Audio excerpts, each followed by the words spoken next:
Hello guys, my name is Adrian and welcome to my channel. If you are new to the channel, I'm trying here to create a small framework in order to be used for some game that I'm developing live on stream. So far, we implemented the mechanism to have a window, input and events for it. We started our OpenGL journey. We recently finished the shader parts. So right now our, let's say, square is not white anymore, it's red. So it uses some shaders for that. And today I want to start something new. And it's not, let's say, that new. We talked about it, but it's new for our framework. So recently we used and implemented buffers, OpenGL buffers. And we learned that we have the vertex buffer and the indices buffer or index buffer or elements buffer doesn't. So far we used, and each time we want to have some geometry, we need to use at least one, the vertex buffer. But if we want, we can use two buffers, the vertex buffer and the indices buffer. But for example, I have my geometry, which is the geometry for a square. But if you are watching now on screen, you are seeing that my square is very stretched. Why that? Is because in the shaders, I'm not using some, let's say, projection matrix, something called projection matrix. But how we can use that, or how we are sending, even if we had that projection matrix, how do we send it to the shaders? Okay, because we learned that with the vertex array and by using the attributes, we can kind of map. Just give me 1 second. We learned that we can map. Okay, just a second. Okay, so we have the attribute and we know that the attribute for a vertex array is the same as the input for the vertex shader. But for example, let's say if we want kind of to move an object, we need to use something called matrices.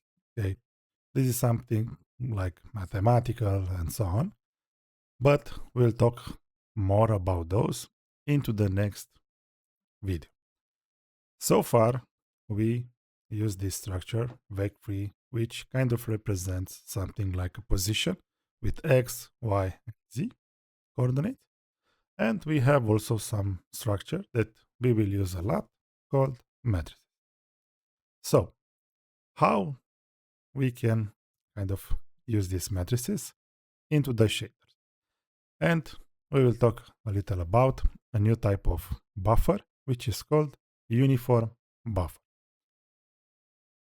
The concept of uniforms is not something, let's say, new to OpenGL.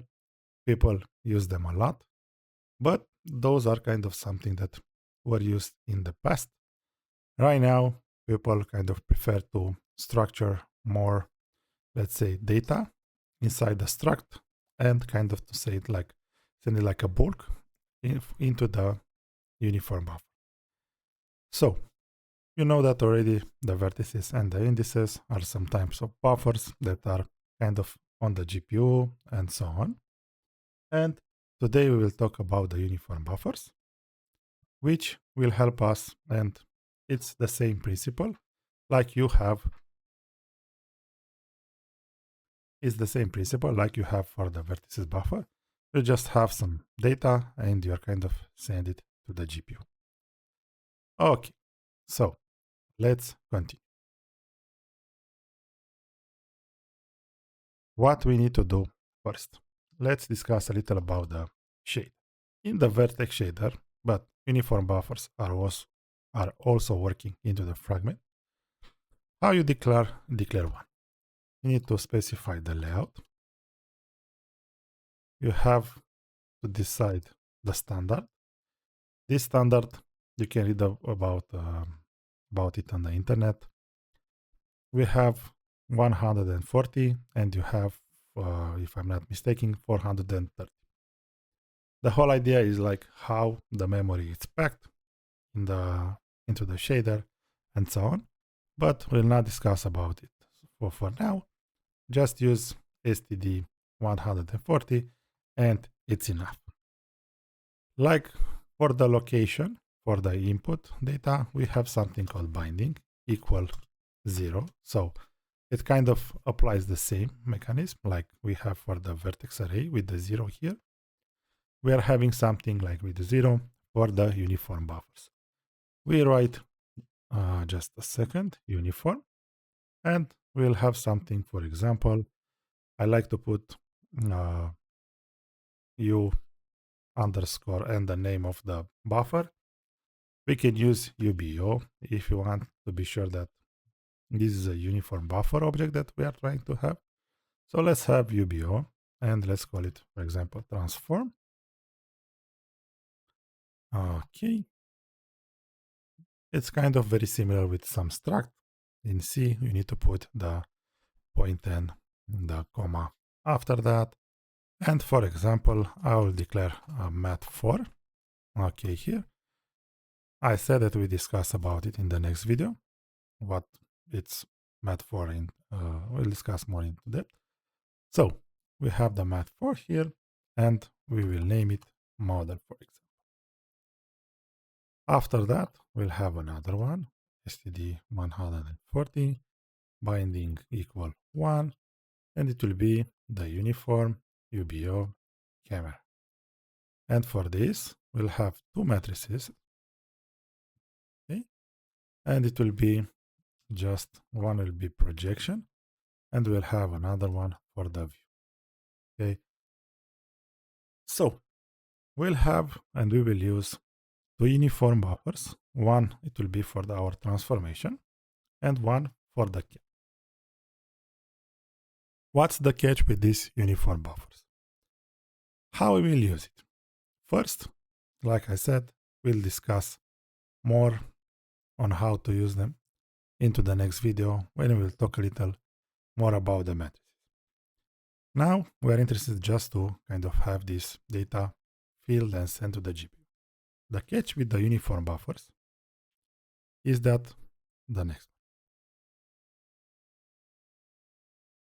For example, if you have two shaders and you declare in the both of them this, for example, this uniform buffer object that should hold just a second. It should hold the camera information.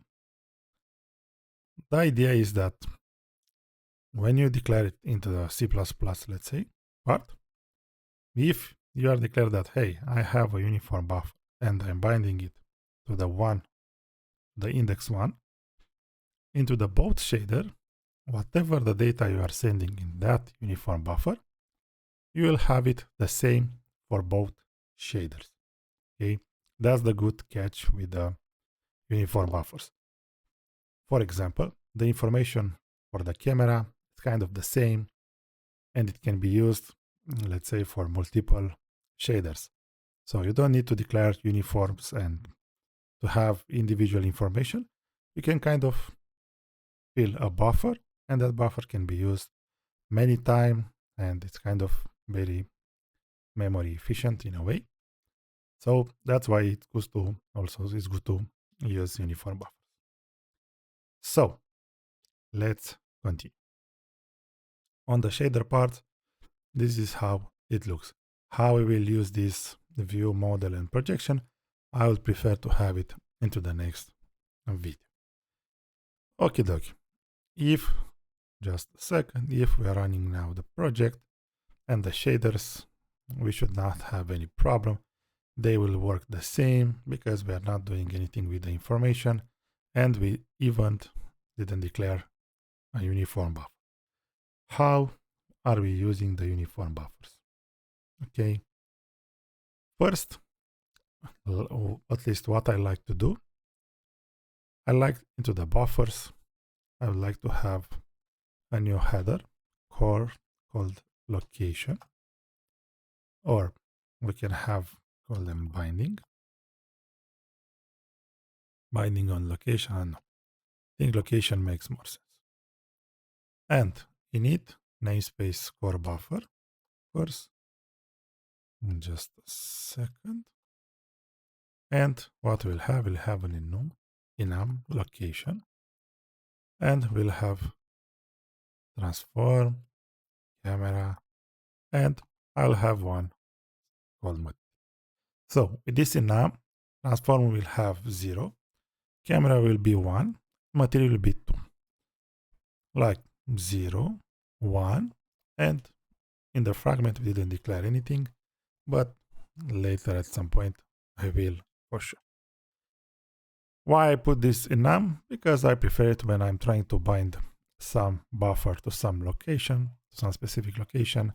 I like to use this in order to kind of be in a generic, or to be generic across the whole project. Okay, what we need to do further? Further into the function, to the buffer, I already added this bind buffer base function.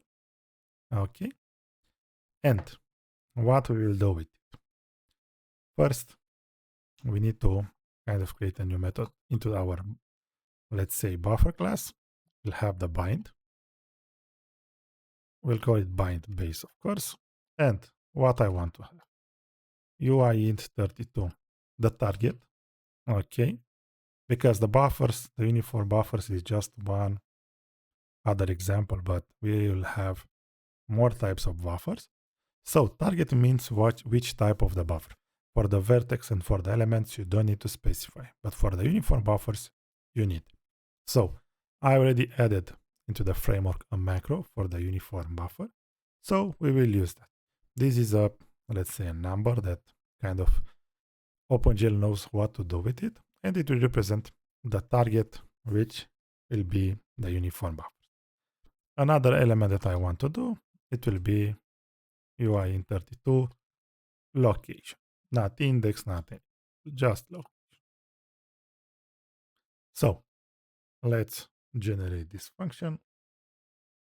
Very simple here. Functions bind buffer base. Okay, and we have the target, the location, and the header. Just a second. Good. Now, just for the, we have just a second. What we can do further, for example. Further, it's the next part. Just a second. So, what we will do after that? So, we need to declare first OpenGL buffer, and we'll have something like transform UBO and some OpenGL buffer, which will be camera UBO. Okay. For both of them, we need to call the create function.